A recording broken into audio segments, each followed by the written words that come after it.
দেখ, তোদের আজকে এই দুটো জিনিস আগে দেখ। এই দুটো জিনিস কি? গোল তো, কিন্তু দুটো কি এক? এক নয় তো, দুটো আলাদা কিন্তু গোল। তো আজকে তোদের যেটা বলবো সেটা হচ্ছে এক বৃত্ত আর এক হচ্ছে গোলক। দেখ, এটা হচ্ছে বৃত্ত, এই আকারটা হচ্ছে বৃত্তের আকার, আর এটা হচ্ছে গোলক। বল, পৃথিবী, গ্লোব, যা কিছু হয় সেগুলো হচ্ছে গোলক, যার আকারটাই টমেটোর মতো। আর এটা হচ্ছে চাকার মতো গোল, এটা হচ্ছে বৃত্ত। তাহলে এই দুটোর মধ্যে তফাৎ কি? দুটো কি এক? আগে দেখে বল, দুটো কি এক? এক না, আলাদা। তাহলে দুটোর মধ্যে তফাৎ কি? দুটোর মধ্যে যেটা তফাৎ হলো, দেখ আমি যদি এটা এখানে বসাই, দেখ এটা একটা জায়গা নিয়ে বসে যাচ্ছে, বসছে না? বসছে তো। আর এটাকে দেখ বসালাম, এ যতটা জায়গা ঘিরে বসছে, এ কি ততটা জায়গা নিয়ে বসছে? বসছে না। দেখ, এ যেখানে বসছে সেখানে একটা পয়েন্ট, এই পয়েন্টে গিয়ে এ গিয়ে বসছে, তাকে নিয়ে ঘুরছে, তাকে চারদিকে ঘুরছে। আর এটা কিন্তু একটা জায়গা জুড়ে, পুরো একটা জায়গা জুড়ে বসে যাচ্ছে, বসছে। এর একটা পয়েন্ট হচ্ছে, এ একটা পুরো জায়গা জুড়ে বসে যাচ্ছে। এইটা হচ্ছে বৃত্ত আর গোলকের প্রধান তফাৎ। বৃত্ত হচ্ছে একটা ছবি বা চিত্র। কি চিত্র? জ্যামিতিক চিত্র। আর গোলক হচ্ছে, গোলক হলো ঘন বস্তু। ঘন বস্তু কোনগুলোকে বলে? যার দৈর্ঘ্য আছে, মানে এর লম্বা মাপ আছে, প্রস্থ মানে আর আছে, এবং যার দৈর্ঘ্য প্রস্থ নিয়ে উচ্চতা আছে, সেগুলো হচ্ছে সব ঘন বস্তু। মানে এইটা একটা ঘন বস্তু, একটা বস্তু হিসাবে। এটা একটা ঘন বস্তু, বই একটা ঘন বস্তু, পেন একটা ঘন বস্তু, চেয়ার একটা ঘন বস্তু, টেবিল একটা ঘন বস্তু, সবই হচ্ছে ঘন বস্তু। বৃত্ত বলে কিন্তু কোনো ঘন বস্তু হয় না, বৃত্ত একটা ছবি। আর গোলক হচ্ছে একটা ঘন বস্তু। হলো? এবার বৃত্তের, বৃত্ত হচ্ছে দ্বিমাত্রিক। দ্বিমাত্রিক বৃত্ত হলো দ্বিমাত্রিক, মানে দুটো মাত্রা আছে। কি কি মাত্রা আছে? ক্ষেত্রফল আর পরিসীমা। আমার সাথে বল, কি কি মাত্রা আছে? ক্ষেত্রফল আর পরিসীমা। পরিসীমা কি? পরিসীমা হচ্ছে এই যে চারপাশটা, এই যে পুরো চারপাশটা, এই গরুকে বেরোতে হয়, গরু চারিদিকে ঘোরে, দড়ির চারিদিকে ঘোরে, ঘোরে না? ওই যে যতটা জায়গা, পুরো এরিয়াটা নিয়ে গরু ঘুরছে, সেটা হচ্ছে পরিসীমা। আর সেইটা যতটা জায়গা জুড়ে আছে, মানে পরিসীমাটার মাপ যেটা, সেটা হচ্ছে ক্ষেত্রফল।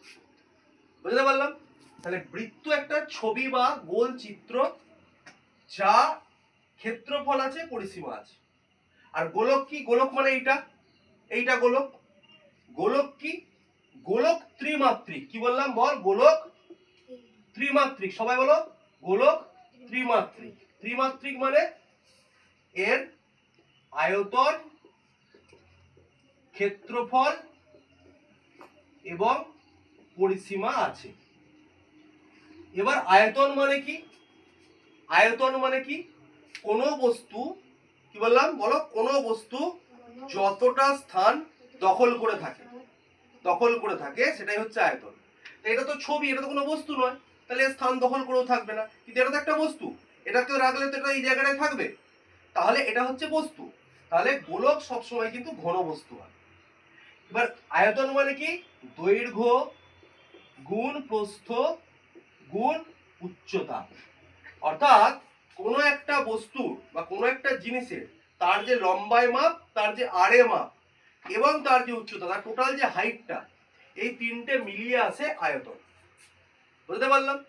তাহলে আয়তন আসতে গেলে কি থাকতে হবে? দৈর্ঘ্য থাকতে হবে, প্রস্থ থাকতে হবে, আর কি থাকতে হবে? উচ্চতা থাকতে হবে। এবার দৈর্ঘ্য প্রস্থ উচ্চতা কার থাকবে? কোনো ছবির নিশ্চয়ই থাকবে না। বইয়ের থাকতে পারে, চেয়ারের থাকতে পারে, বোতলের থাকতে পারে, কারণ সেগুলো বস্তু, সেগুলো মেটেরিয়াল, সেগুলো আমরা ছুঁতে পাচ্ছি। ছবিকে তো আর আমরা খাতা থেকে বার করে নিয়ে চলে আসবো, তাই না? ছবি ছবি, আর বস্তু বস্তু। তাহলে এই হলো বৃত্ত আর গোলকের তফাৎ। বৃত্ত একটা ছবি, যেটা একটা নির্দিষ্ট পয়েন্ট বা কেন্দ্রকে ঘিরে আবর্তিত হয়, যার ক্ষেত্রফল আছে পরিসীমা আছে, কোনো আয়তন নেই, কারণ এটা ছবি, এ ঘনবস্তু না। আর গোলক হচ্ছে একটা ঘনবস্তু। ঘনবস্তু মানে খাতা, বই, পেন যা কিছু আছে, তা আমরা ছুঁতে পারছি, তুলতে পারছি, ক্যারি করতে পারছি, সব ঘনবস্তু। তো এটা হচ্ছে গোলক। এই যে বললাম বৃত্ত এরকম দেখতে হয় আর ঘনবস্তু হয় এরকম, এই দুটো হচ্ছে তফাৎ। এবং মেন জিনিসটা কি, বৃত্তের দ্বিমাত্রিক 2D, অর্থাৎ বৃত্তের ক্ষেত্রফল পরিসীমা আছে আর গোলকের কি আছে 3D, আয়তন আছে, ক্ষেত্রফল আছে এবং পরিসীমা আছে। আয়তন মানে দৈর্ঘ্য, প্রস্থ, উচ্চতা, তিনটে গুণ করে যা আসছে তা আয়তন। কারণ এটা বস্তু, ওর দৈর্ঘ্য আছে, ওর বস্তু আছে, তোর উচ্চতা আছে।